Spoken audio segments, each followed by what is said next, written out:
What is the average payout for a water damage claim? I would guess around 20,000 and maybe a little bit higher between 20 25,000.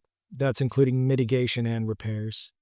How can someone tell if water damage is serious? They call us, right? We come in and we let them know. It's pretty tough for the average person to be able to tell. And most of the time, you're only seeing what's on the surface. So that's kind of why we exist. You call us and we'll either do some exploratory work or let you know that you're okay and you can probably leave it, whatever it is. Can water damage be reversed? Most of the time, we have to cut out drywall and things like that. But the structure of the home can definitely be dried in place. Many solid surfaces can be dried in place and they don't need to be removed. Some really incredible equipment, drying mats and things like that, even for hardwoods that you would think, they're toast. It's not going to be able to be dried.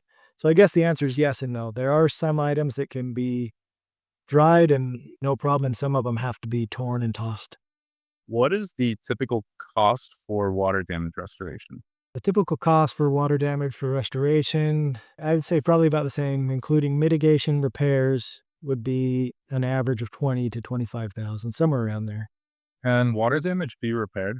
Most definitely. The initial team's going to come out and dry that out and show readings that everything is dried and anything that was torn out during that drying process, sheetrock, trim, paint, potentially flooring, carpet, would be repaired and covered under insurance. And my team on the repair side would put that all back together for you.